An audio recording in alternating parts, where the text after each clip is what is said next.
Yeah. Someone said Jada's still in love with a Tupac, a dead man. Alpha widow. That was crazy, man. Alpha widow. Yeah, because like who's down bad worse, a Will or Jada? Like who got their heart broken worse? No, definitely not. Because Will, when that his pride went down. Okay, with his, maybe not his down heart. bad. Like let's say Will and Jada break up. Like Jada leaves. Who is the worst? Who is the worst heartbreak? Will or Jada? Now I would say it's Will because he's stuck with her through everything that's gone on, including him going up to Chris Rock and just humiliating himself in front of the whole world. Jada isn't really losing anything. Like, she's built up her credibility, if anything. I don't feel like she's going to lose anything from separating with him. She might even want to, and it's Will.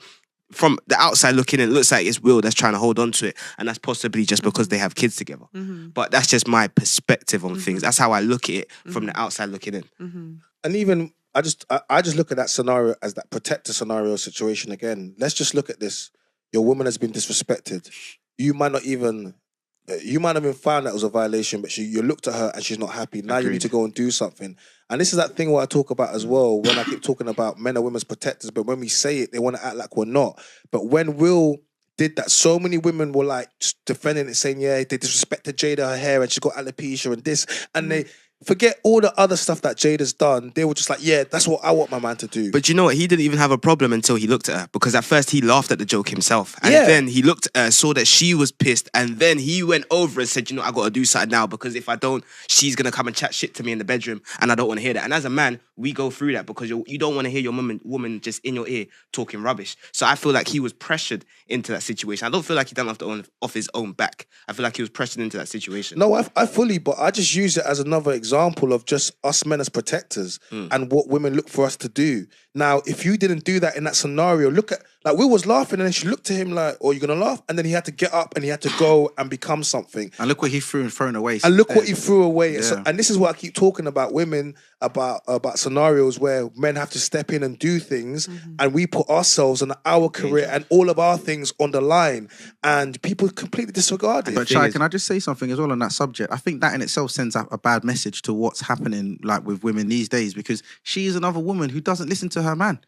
Yeah, you see when there's around a red table talk, and remember he said something about, oh, I'll give you my permission, and she was like, no, you don't give me no permission. So this is the message that a lot of these girls are getting, that, you know, you can have a man that's going to go and risk it all to protect you, but you don't have to listen to him when he says anything. You can do what the hell you want, humiliate him, and it's all good, you know. But it's not the real world, really, is it? And what does it say about the, like, what we're teaching men to accept from women?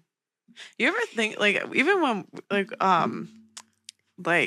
when I hear songs from the early 2000s, and it's like, I don't want no scrub. It's like, Bob, I'm gonna still sing to it. but it's like we have all of these songs about, you know, that kind of shit on men. And I feel like we really haven't taught men to, like, value themselves and think highly of themselves and say, like, well, you don't have to accept that behavior from a woman, and that's bad behavior, and your woman shouldn't gain weight when she's with you, and she shouldn't sleep around before she's met you, and you deserve a pure young wife. But we shame them when they want these things. The world has changed since that's why Chris Brown made These Hoes Ain't Loyal. That was like that was one for the boys. Yeah, that was one. So when No Scrubs came out as well, that was probably like, what, maybe 15, 20 years ago? Maybe? Longer. Yeah, cool. So that song came out a long time ago. Like 20-something years ago. This, like, I'd say relationships were a lot different, where men were a lot more masculine in those times. Now, like, not to say that men are like bitchs in relationships, but we are like taught to not be as masculine as we once was. Like, say, for example, if you look at these movies that we're watching these days, most guys are guys that are just tired and they just get abused by their women in these films. And it's like, that's what they want the role model of a man to be now, where the woman plays the masculine role in certain relationships. Whereas before, back in the day, the man was like this macho man that used to go out and do anything. They'll defend their woman, they'll do anything. But now they want their guy to be Lil Nas, for example. But even the term toxic masculinity is just, it's not real, because there's nothing toxic about being masculine. So even attaching toxicity to masculinity, it creates a bad connotation and image in people's mind. It's like saying toxic femininity, right? There's nothing toxic about being feminine. And if you're hyper feminine, that's a good thing. So if you're super masculine, why would that be a bad thing? So, but when you create a scenario where where men can't even be what they're supposed to be naturally. Mm-hmm. See, what are you doing now? So if a man wants to be stronger, if he wants to go gym, if he wants to be, actually, you know what, I want to look after my women, I'm our protector, all of a sudden now these are a lot of things that are naturally in us and we want to do it. But then when you step out into the world, they're going to tell you no, and make all these things to be bad and derogatory and misogynistic. But in reality, these are just things that are naturally in our body. So when they start creating movies and stuff where they show hyper feminine males, that's the majority of them these days. If you look at all of the films that are probably released in the last 5 to 10 years, most of the guys are just done out here. Yeah, but a lot of times women support this. So, you know, it's a lot of women support this idea of we want feminine men, but then when they get feminine men in real life, when they meet them, you know, that's why they get hate cheated them. on. Yeah. They hate them because no one, like you said, you want a man to defend you, want a man to do certain things. So I just think women have to really ask themselves, what do they want? Do you want a man that's he's gonna sit there with you in Starbucks and he's gonna talk, oh, babe, tell me about your friend, tell me about your nail, you're gonna take it to the nails, gonna do your hair, all of these things? Or do you want a man that's gonna be like, actually, babes, here's my card, go buy that, send a picture, oh, is that what you're wearing? Oh, change that. I don't want you to go there, but if you are going to go there, then just make sure you let me know what you're doing, who you're with. Like, these are just natural things, masculine things that men are going to do. Or do you want a man that doesn't care where you go, who you're with, and doesn't care when you're coming back? He doesn't, you know? Like, it depends what you consider love is. And if you've never had that before, there's nothing more than when a man is literally trying to figure out where you are, not because he's worried, oh, babe, I'm going to come and pick you up if you're not driving. Actually, you know what? I'm going to go grab your mum because actually auntie wants to go to church on a Sunday and I should go. These are all masculine things that we do. But if you've never experienced it, it's because the types of guys you were dealing with, the wrong types of guys. And I've already taken from some of the things that you've said is that maybe you figured out some guys that you should have seen before. Now we know this. You're 28. You have no children. You come from a family with a father figure in there. You have your sister next to you. You know what I'm trying to say to you? You have your head screwed on. Go outside and go and get the man that's going to take you down the aisle and is going to have a beautiful life with you and protect you. Is there a spectrum of being alpha or beta?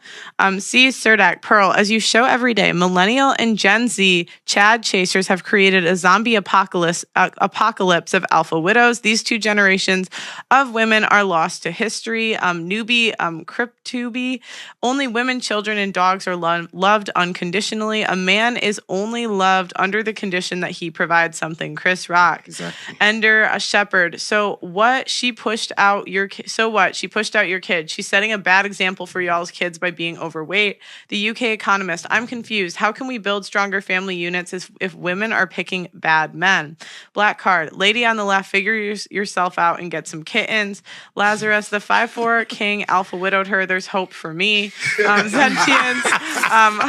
Girl in the black skirt is agreeable. How the male guest explains something versus earlier. This shows she wants men to conform to her type of communication rather than accepting him being a man and how he communicates. Rules for thee, but not for me. Clifford Range. Pearl, where's that I feel tipped jar? Please get the jar. NSX. My wife and I are healthy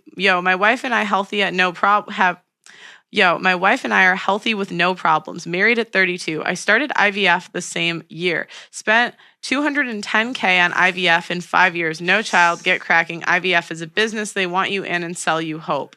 Doug MPA. Girl on the left of the couch needs to get rid of the long distance relationship and give her simp best guy friend. Then she might have a chance. The clock is ticking and you're about to hit the wall at 100 miles per hour. Vanity Rose, the wall I see when she goes from hot chick and turns into an auntie. Tails, SYL Ranch. I'm tired of hearing about how people feel. A dog has feelings. Please talk about what you think. The gray matter between your ears is the only thing that separates you from every animal. C. Surdak, I don't have a relationship with my father. Really, no one would ever guess that. Thank you, moms. Independent Thought. Pearl, do you consider Andrew Tate and Fresh and Fit feminine because they always speak about setting up boundaries? Thane Matra, $100 super chat. Single people should not date single parents. Single parents can date each other and blend families. It is a terrible idea to be a paid wallet in your house. Dustin Denton, $500 super chat. Let's go.